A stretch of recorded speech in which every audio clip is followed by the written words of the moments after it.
What's up? Welcome to my garage, and today we're going to make a knife. More specifically, this knife. It's a pretty simple little knife, but I got some ferric chloride and I'm going to try etching this one. So I just kind of wanted to make something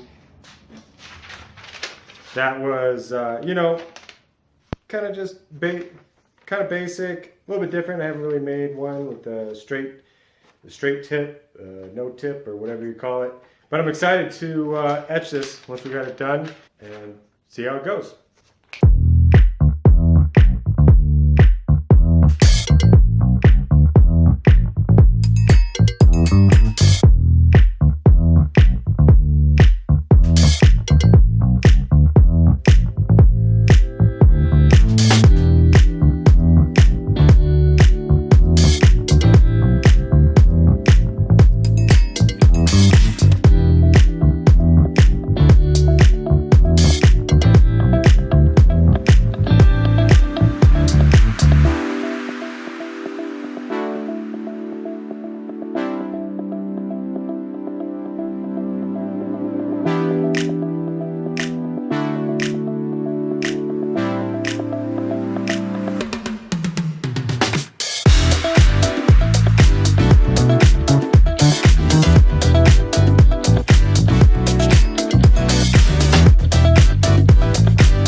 Okay, so got it all ready to be acid etched, and I took it up to 600, which was a bit high. I watched Liam Hoffman's video on how to stone wash a blade, and he talks about, first you got to acid etch the blade, and he says to take it up to 320, so 600 was a little high, but I guess it sanded enough. So I've got it degreased acetone, that's why I got this glove on so I don't get any of my finger grease on this sucker. And I got the ferric chloride, and I'm gonna mix it in this old juice container because it's big enough to fit this whole knife.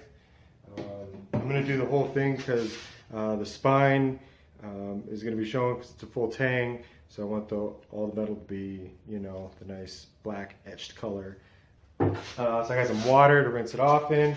I think I'm going to do 2 cycles of acid etching. I want it to get kind of dark. So yeah, 2 cycles. And I'm going to leave it in for about 5 minutes. Again, this is just William Hoffman, who knows a lot more than I do, said that that's his process. So I'm going to go ahead and stick with that.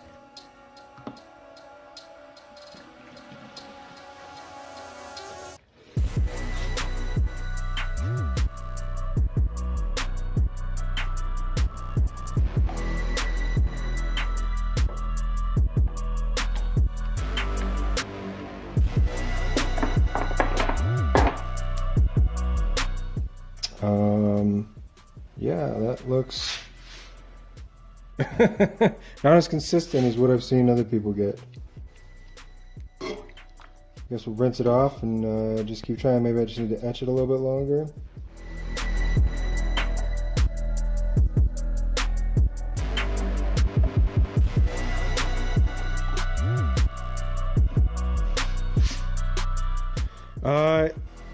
Yeah, so I don't know what's up. Like this back part, it etched, like looks pretty good, I think. But then up here, I don't know, it's all screwy. There's this line on both sides, and the edge is etched like a lot darker on both sides.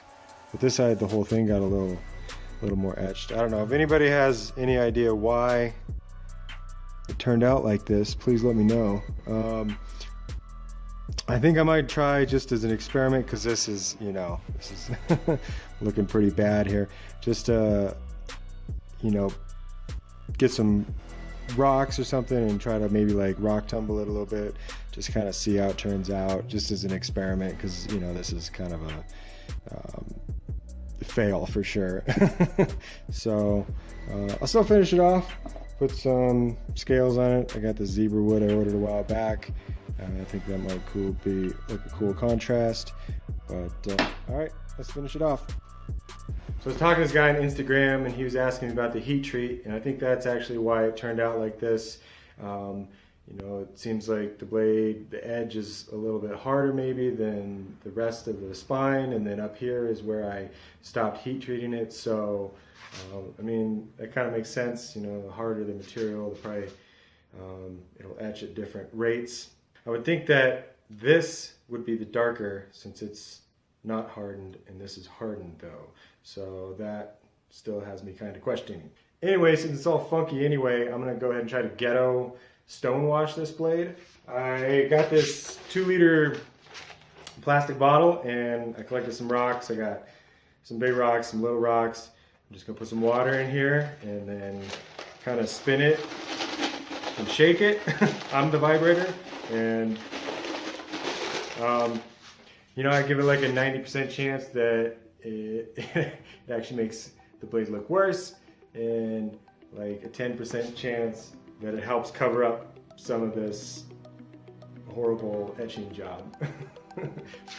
So I'm just gonna go ahead and try it and see what happens.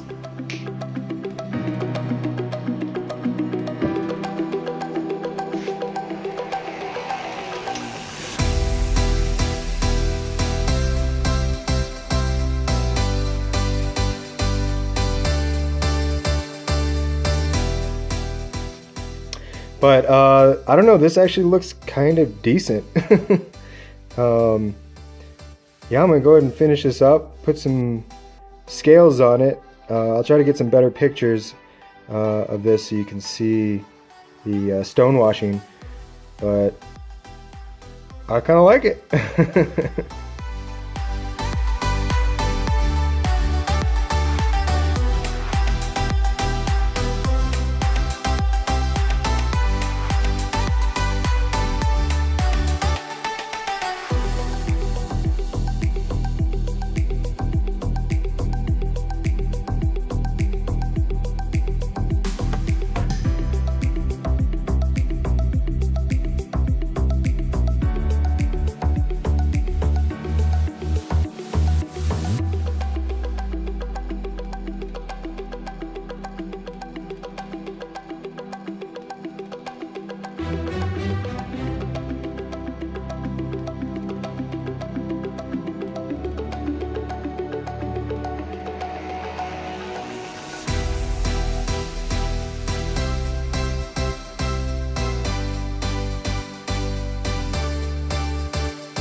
all done with the knife. I got quite a few coats of boiled linseed oil on the handle, and then put paste wax when I was done with that, and it all dried up.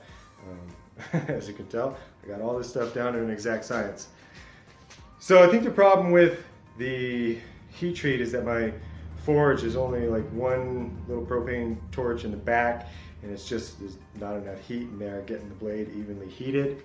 So I think I'm gonna try putting in another torch up front on the other side and so I can get longer blades heated all the way through. I hope that was the issue with the etching not going all the way through, because I think I'm going to try this again for my next knife, the etching, but with a shorter blade.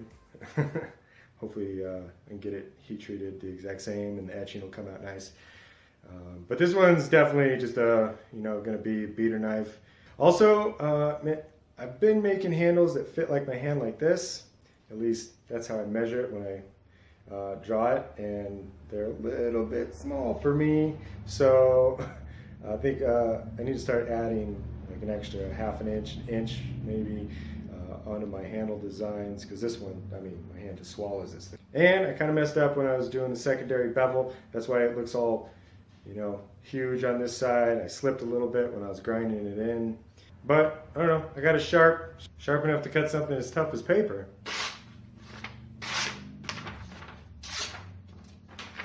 Something I did like about this knife, I think I got the grind lines a lot better than I have been, flatter than I have been, and definitely tapered to the center line a lot better. Also, I got this nice, I think it's called like a Coke can profile on the blade with this kind of flared out handle butt end. Took some time, put some little facets in, nothing too complex. Also, I just paid closer attention with the pins, and they're flush, like spot on. I don't fill them at all, like my last handle. So hopefully I'm getting a little better at this. And as always, if you got any hints, tips, comments, leave them down below. Appreciate any feedback. If you like this video and you want to see more, subscribe, and hit the like button, all that. And have a great day. Peace. If you like this video,